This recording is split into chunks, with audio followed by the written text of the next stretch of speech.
Hey there, Mr. Redder here. Welcome back to another episode of r/entitled Parent Stories. Our first story we'll be reading today. Karen mother tries to marry me off to a stranger. After that, but I didn't retire. And after that, am I the jerk for kicking out my boyfriend and his daughter? Now for every thumbs up this video gets, one Karen gets the locks changed on her. I'll tunnel my way in that house if I have to, Reddit boy. So please smash that like button. And subscribe and turn on notifications for new stories from Reddit every single day. Karen mother tries to marry me off to a stranger. I went out on a Friday for a few hours with some friends. Just some shopping and catching up. I haven't seen some of them for the last 2 years because of lockdown, when we used to hang out almost every week. And I'm leaving the country in a few weeks, so we took this opportunity to use as a catch-up and a farewell party. I was out from late afternoon to about 9 or 10 p.m. When I got home, I took out my keys to unlock the gate, but it wouldn't fit. I tried to turn the key around, yes, like a USB, thinking it might fit the other way, but it still would not fit. I called my mother and she didn't pick up. I called my grandmother, who lives with me, but she was out with her friends as well and wouldn't be home anytime soon. At this point, I was angry.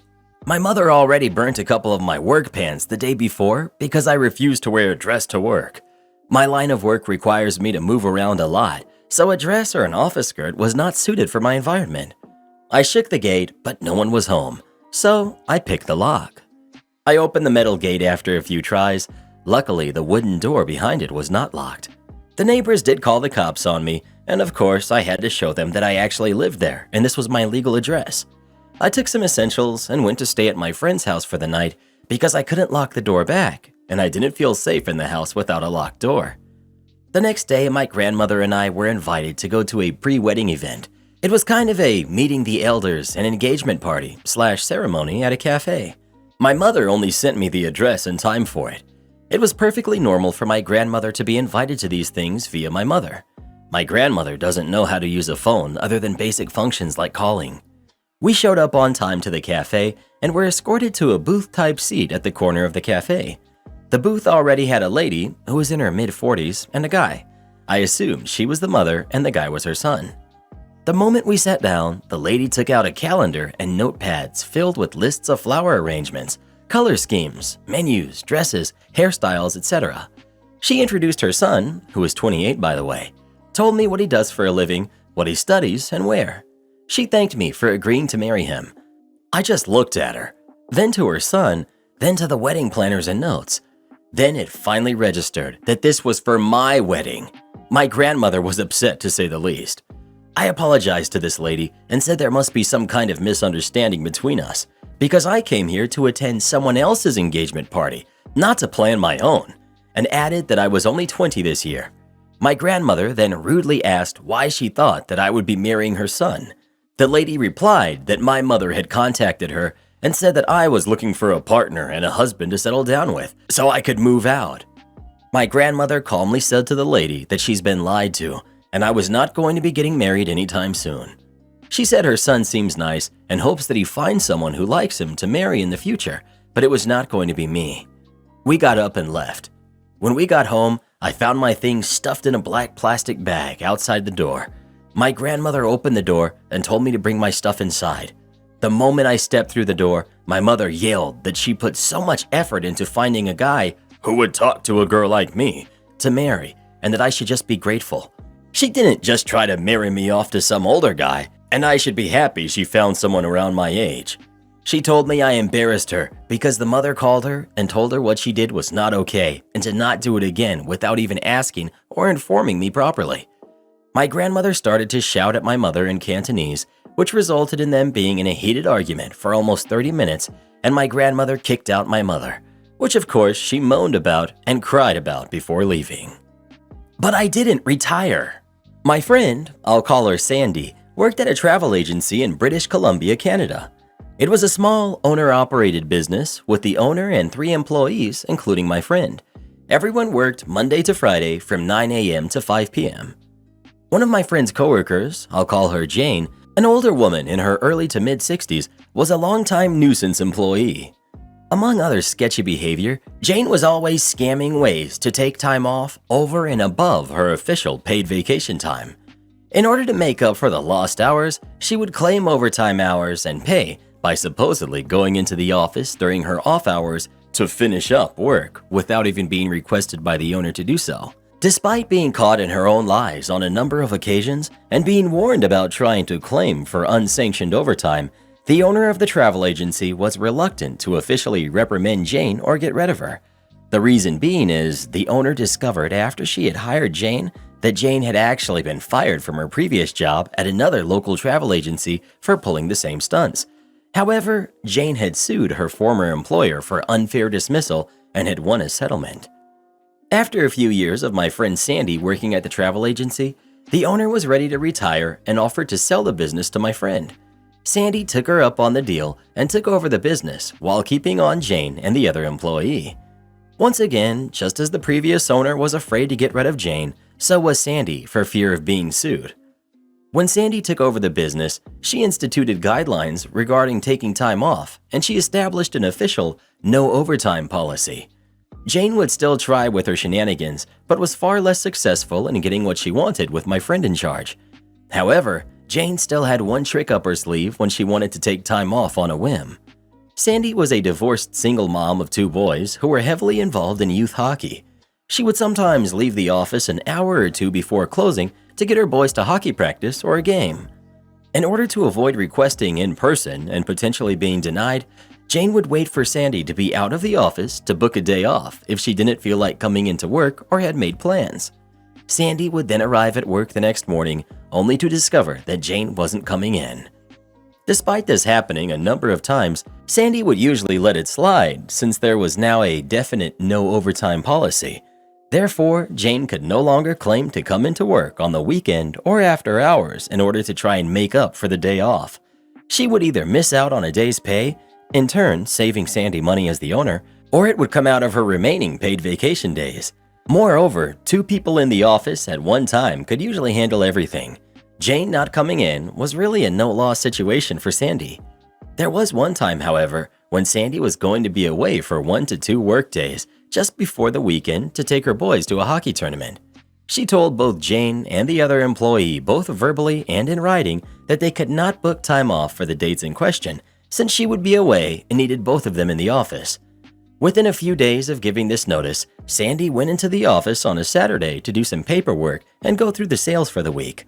This is when she discovered that, only the day before, Jane had booked a trip for her daughter and son-in-law to Las Vegas, as well as a plane ticket in her name to Calgary, where her daughter lived. Both the trip to Vegas and the trip to Calgary coincided with the dates Sandy would be out of the office. Sandy then checked the vacation booking schedule to further discover that Jane had indeed booked the days off that she had expressly been told she couldn't have. Not mentioning she had discovered the travel Jane had booked for herself and her daughter, Sandy emailed Jane telling her she would have to deny her days off since she had already been told they were unavailable because she, Sandy, would be away and needed Jane in the office. Through a continued series of email exchanges, Jane replied and outright lied to Sandy with some excuse about her daughter getting some long-awaited medical treatment or surgery, and she needed to go to Calgary to help out for a few days and to look after her granddaughter. Sandy replied to this lie by telling Jane she knew about the trip she had booked to Vegas for her daughter and son-in-law, that Jane's trip to Calgary was most likely to babysit her granddaughter while her daughter was in Vegas, and that she would still have to deny Jane the days off, especially since she booked them after being told they were unavailable. Jane countered in her subsequent reply, without even addressing the fact that she had been caught in a lie, that she had been a dedicated employee of the travel agency for several years and couldn't understand why she was being treated so unfairly after all she had done for the business. She then wrote that since she wasn't being treated as a valued employee, she had no choice but to retire and was giving her 2 weeks' notice. Despite Jane's threat, Sandy replied that she would still be unable to grant her the days off and left it at that without making any mention of Jane's threat to quit and retire. Sandy then contacted her accountant, who also acted as her de facto business advisor, and explained what had happened with Jane. Also aware of Jane's previous shenanigans, Sandy's accountant told her that this was the out she had been looking for with Jane, and she had it all in writing. He told her that Jane had essentially resigned/retired, and all Sandy needed to do was honor Jane's desire to do so. Let her finish out her 2 weeks, or pay her 2 weeks' wages in lieu with no further severance pay, legally required since she hadn't been fired. The following Monday, Sandy went into the office early, accompanied by her long-term boyfriend to act as a witness. She put Jane's belongings from her desk into a box and took the things that were property of the business. Since Jane was old school and had resisted inputting client information in the company database, this also included a small box filled with index cards which had client phone numbers, addresses, credit card information, and other personal information noted on them. In the meantime, the other employee had arrived for work and they all waited for Jane to show up. Jane arrived just before 9 o'clock, acting as though nothing had happened, and greeted everyone with a "Good morning" as she walked through the door. However, she was apparently taken slightly aback when she noticed Sandy's boyfriend seated in the far corner of the office. At this point, Jane was midway to her desk when Sandy informed her that there was no need to go any further and that she had accepted Jane's notification of retirement. She then handed Jane a check compensating her for the hours she had worked in the current pay period, as well as 2 weeks' wages in lieu of Jane finishing out her 2 final weeks before her retirement. Jane was dumbfounded and went into panic mode. "But I didn't retire. I'm not ready to retire." Sandy responded that indeed she had retired, given her notice, and had proof of it in writing. All Jane could do was continue repeating, "But I didn't retire. I'm not ready to retire," while unsuccessfully attempting to get the support of the other employee who refused to come to her defense. Sandy then pointed to the box containing Jane's belongings, wished her a happy retirement, and told her to leave the office. Jane quickly rifled through the box and noticed that the small box containing the index cards with client information was not there. She insisted that Sandy return it to her, which Sandy refused to do, explaining that it was property of the business, contained personal client information, and that she would be in violation of Canadian privacy laws if she were to let Jane take it. Jane's shock had now turned to obstinance, and she refused to leave without the box. Both the other employee and Sandy's boyfriend had started to get involved, repeatedly telling Jane to just leave. Sandy then informed Jane that if she didn't leave, they would have to call the RCMP, Canadian Police, at which point Sandy's boyfriend dialed 911 to inform the dispatcher of a disgruntled former employee at XYZ Travel Agency who was refusing to leave the premises. Within a few minutes, 2 officers arrived, and Jane immediately ran to the door, ranting about being fired and about the missing box of client info. In order to de-escalate the situation, one officer told Jane to come outside and explain to him her side of the story. The other officer remained in the office to hear Sandy's side of the story, agreeing that Jane was not legally entitled to the box of client info. The other officer then re-entered the business and told Jane to wait outside. He said that Jane was insisting that Sandy was holding on to her personal belongings, namely a box of important information. Both Sandy and the other officer who had spoken to her explained the contents of the box to the other officer, who in turn agreed it was not Jane's property. The police officers then picked up the larger box of Jane's belongings, took it outside to Jane, and told her she needed to go home. To rub salt in Jane's wounds, the next day, Sandy put up a large sign in the window of the business, congratulating Jane on her retirement, and even put a small announcement in the local newspaper doing the same thing. The icing on the piece of revenge cake was Sandy, when filling out the necessary government forms for when an employee quits or gets fired or retires, made sure to check the box labeled "retired" for the reason for Jane no longer being employed. By doing so, Jane was ineligible to collect unemployment insurance benefits. Am I the jerk for kicking out my boyfriend and his daughter? I started seeing a guy roughly a year and a half ago. He has a 9-year-old, almost 10-year-old daughter named Chrissy. I have an 11-year-old son as well. We met each other's kids 3 months back, and last month they started having weekend visits here. It's been a super hard adjustment for me especially. The kids get along for the most part, but I'm just having a really hard time. My son has always been a fairly good kid and hardly ever given me issues. He never drew on walls or broke anything of importance or talked back. Aside from occasionally, obviously, no kid is perfect, and he was always super quick to ask permission to touch my stuff. I personally think I lucked out, and I knew that not all kids were as well behaved as my kid, but I wasn't ready, I don't think. I'm just overwhelmed. So since she has been doing weekend visits here, she stays in my guest room. She has destroyed a lot, rips holes in the mattress, and then says they were already there. They weren't. Draws on the walls and windowsill with makeup and marker, She put a hole in my wall and said it was already there. I can buy a brand new thing of shampoo and conditioner and it's 100% gone and in the trash by the end of her shower, which lasts 45 minutes every single time. She stomps her feet and slams doors when we have to speak to her and knocks things off the walls. She's generally a good kid, but she is so destructive. What really set me off was her coming here this weekend with her dad.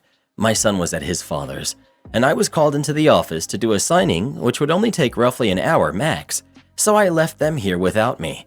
Well, when I got back, she was sitting at the kitchen table with all of my photo albums laying in front of her, cutting out the faces and everything else on these photos and gluing them to her scrapbook.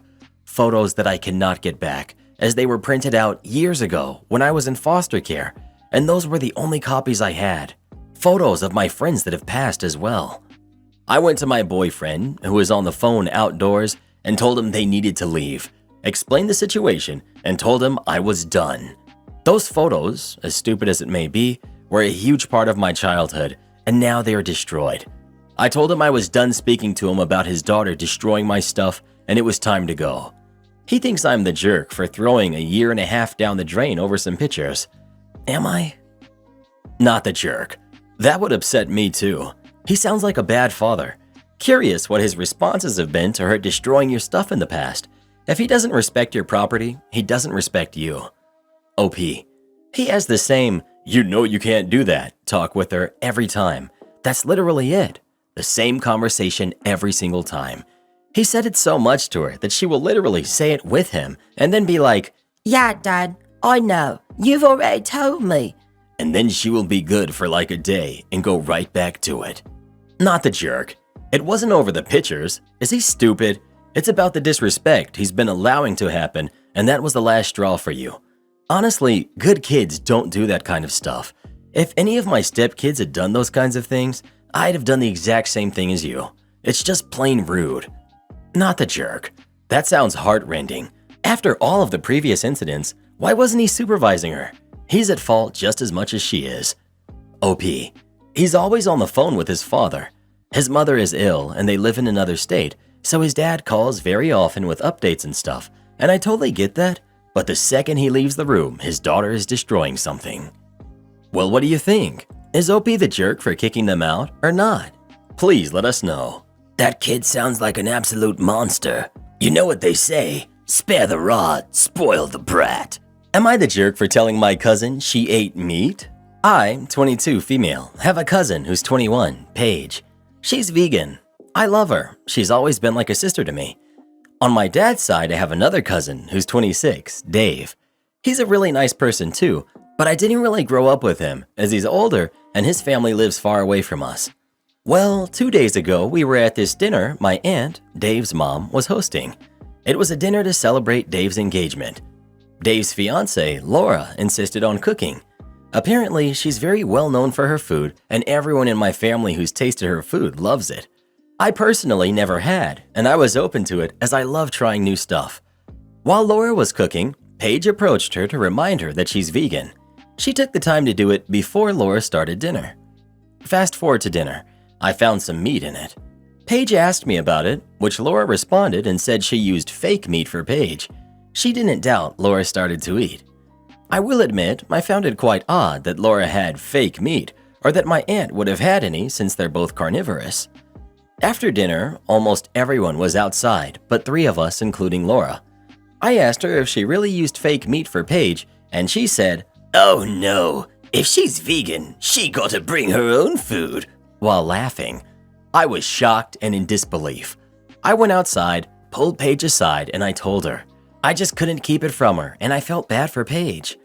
I saw the anger rising up in her face while she got up and screamed at Laura inside the house. What she didn't know is that everyone else could hear. It ended up with Laura being completely embarrassed and Paige leaving the house. Laura went up to me screaming that I shouldn't have told her and that everyone was having a great time until I opened up my mouth. Everyone at the dinner are taking her side, saying I shouldn't have said anything and that it wasn't my business. They all said that Laura was new to the family and that it was wrong of me to embarrass her like that. I don't know what to do. All of them are saying I did something wrong and that it could have just been a one-time thing and that Paige would have never noticed. She messaged me earlier saying thank you for telling her. Am I the jerk? Not the jerk. Laura was 1000% the jerk for saying it was fake meat when it wasn't. She could have just told the truth, and maybe Paige could have eaten around it. Serving meat to a person who is vegan without them knowing is truly messed up. Not the jerk. Laura was pretty malicious here and wanted to lie about it because, haha, vegans are fun to mess with. I'm not a vegan myself, but we need to respect other people's dietary choices and restrictions. If we want to take it a step further, if your cousin had been vegan for long enough time, her digestive system would have been sensitive to meat, and she may not have been able to digest it without getting sick since her body would no longer be used to it. Effectively, the fiancé would be fine giving someone food poisoning because everyone else is having a good time. Not the jerk.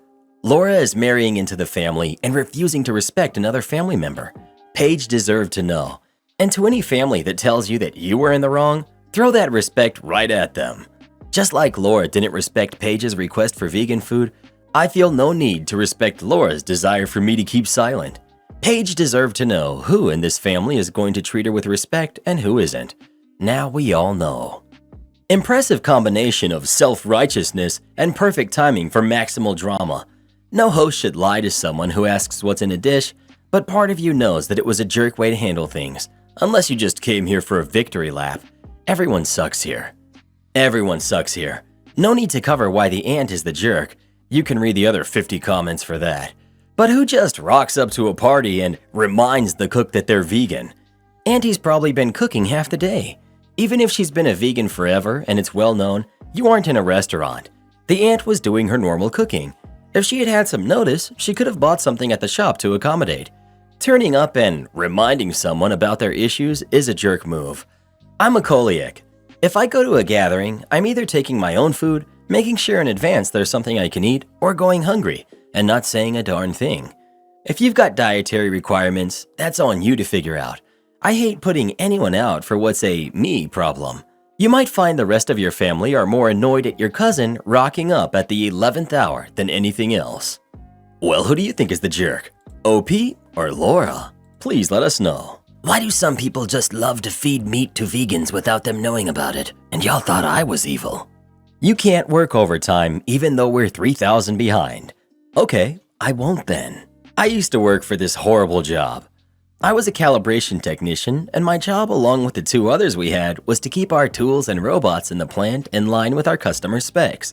Failure to do so would allow our customers to pull out of their contracts with no legal ramifications, so an important job.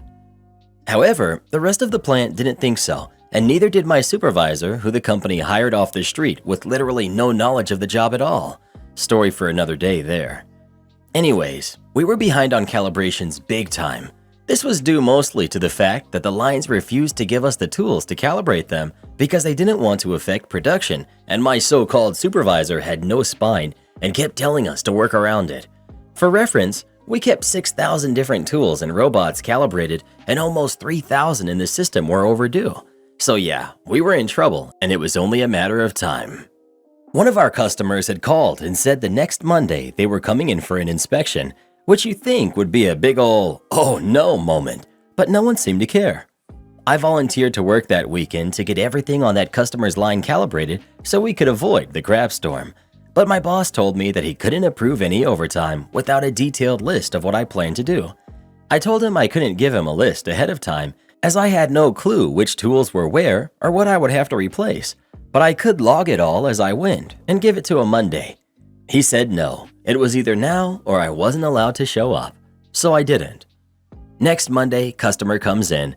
Within an hour of him being there, realizes almost all of their tools and robots are 4 months out of date. Immediately shuts down production, sends those employees home, and pulls their contract because now they had to recall 4 months worth of product. They start slamming on my department, to which I just looked at my boss, laughed, and then quit because forget that. One of my friends that worked there after I left told me the customer renegotiated their contract much more in their favor, meaning the company got paid way less than they were originally per product, and the company took a loss on profits that year because apparently the customer went and told all the other customers it could, and a crap storm hit that place. They ended up selling the place after another year. Landlord tries to defraud us and ends up losing his visa instead. This happened a long time ago, but I recently found out about the end result and figured that it might belong here. If you've never heard of the US EB-5 visa program, then don't worry, I hadn't either. From what little research I've gathered, this is essentially a program where foreign nationals can fast-track US residency visa status by contributing financially to approved community investment projects. I don't think that the specifics are that relevant, but feel free to add if I've missed anything important. So when my husband and I were still dating and first looked for a place to live together, we settled on a small townhouse. It was old and needed work, but the rent was reasonable and it was in a neighborhood we liked. The landlord had recently purchased the property, but didn't live there and wanted renters to help pay for the mortgage, I assume. We found the house on a realty website. It had been sold less than a month before we moved in and still had photographs posted by the seller. This will be important later. We liked the place, applied, and got accepted. We moved in and lived happily ever after. The end. No, but seriously, landlord left us alone. We lived there for a few years, paid rent on time, never had issues until we moved out. We had to pay nearly $5,000 in refundable security deposits, and when we moved out, our landlord repaid half. We were confused, as the lease laid out the steps the landlord had to take in order for them to keep the deposit. Central to that requirement, landlord had 45 days to provide us with an itemized list of damages we caused, as well as the cost to fix each thing. 45 days came and went, and no itemized list. So we contacted them and asked for the list. We received a mostly blank one-page invoice for $2,500 to repaint, remove TV mounts, patch holes, etc. It wasn't itemized and there were no individual charges. So we asked for pictures of the alleged damages. Landlord immediately got hostile and refused. So we filed suit. Landlord hired an attorney to represent him, and the attorney submitted an itemized list as well as pictures. We printed date-stamped copies of the photos posted by the previous realtor, the same photos submitted by landlord's clueless lawyer. The clerk overseeing the matter found in our favor immediately because landlord had lied about the photographic evidence. Landlord was also found to be in breach of contract and was assessed treble damages plus interest, penalties, and court costs. Yay for us. But he didn't pay. So we submitted to a collection agency. I don't really understand the particulars. We eventually recovered most of the final judgment, so we were happy and left it at that. Until, unbeknownst to us, landlord was an EB-5 applicant. Apparently, the breach of contract, collection, and shenanigans surrounding the dishonesty regarding the lawsuit made it back to whomever was reviewing their visa application. There were other issues too, I'm sure. Landlord's visa application was denied. He ended up having to cash out of his US investments and won't be eligible for this visa again. The final outcome was an unintended consequence, but I kind of feel like he got what he deserved. Don't eat at restaurants if you can't even afford it. Okay then, we won't.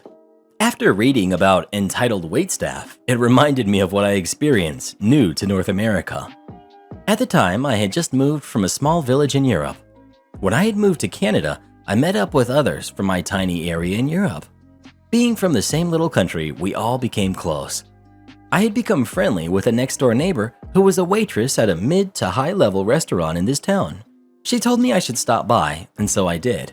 I brought my friends along, and it became a thing, where 9 to 12 of us would come in and eat and be served by her, at least once a week, every single week, often 2 times a week. I asked her if that was okay, but she never seemed overwhelmed, and we often caught her just chilling at the front desk once she was done with the initial plates. More on that later.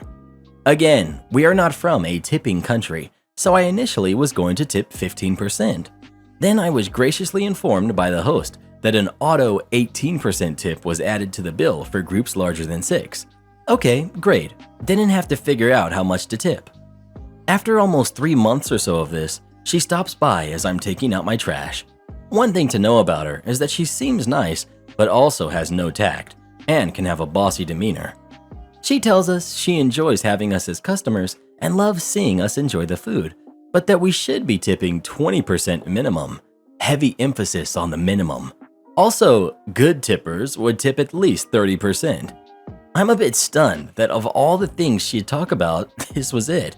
So I simply say, I'm sorry, okay.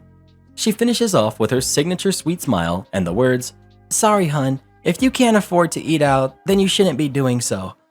Now, if she was polite and said something like, "By the way, it's customary to tip this much if we do a good job.